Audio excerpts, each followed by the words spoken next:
Hello SSS members and pensioners, it's me Angel. Welcome sa aking YouTube channel. Sasagutin natin tong comment ni Ma'am Eileen. Baka may same case dito sa kanya. Sabi niya, tanong ko lang, namatay ang asawa ko. Wala bang matanggap ang aking anak? May nakuha ako burial lang. 18 years old, 9, and 5 ages ang mga anak ko. Okay, number 1, kapag ang asawa mo na member ni SSS at namatay at meron po siyang at least 36 months contributions or mas mahigit pa. Pag sinasabi nating at least 36 months na contributions, dapat hindi po bababa ng 36 months ha.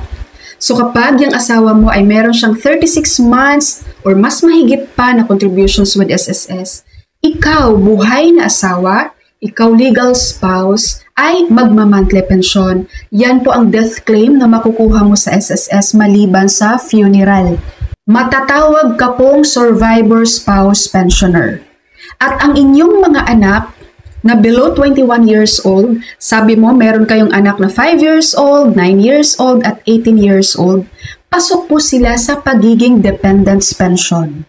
Provided po na dapat yung anak mo, lalo na yung 18 years old, dapat wala pa po yung asawa at wala pa siyang trabaho. So, pasok pa rin siya sa pagiging dependents pension. Number 2, ang amount ng iyong pensyon na matatanggap mula sa SSS ay nakadepende po yan kung gaano kalaki or gaano karami ang nagiging contributions ng namatay mong asawa sa SSS. Number 3 naman po, ang dependents pension ay 10% po yan sa pension mo bilang isang survivor spouse pensioner. Halimbawa po, ang monthly pension na computation po sa'yo sa pagiging spouse survivor pensioner mo ay 3,000 monthly. Okay? 3,000 monthly. Meron kang 3 dependents mong anak. So, bawat dependents mo po ay meron silang tig 10% each doon sa 3,000 pesos.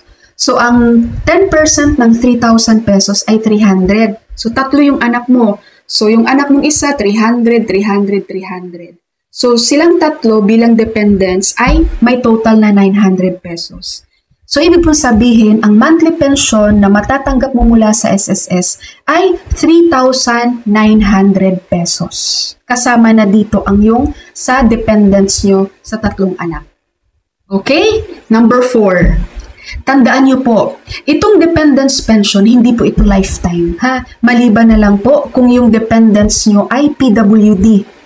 Pero kapag hindi, once ang inyong dependents po mag-reach siya ng 21 years old, or kahit hindi aabot ng 21 years old guys, pag yan nag-asawa na or nagtrabaho na, ang iyong dependents, ang kanilang dependents pension ay tatanggalin po yan ni SSS.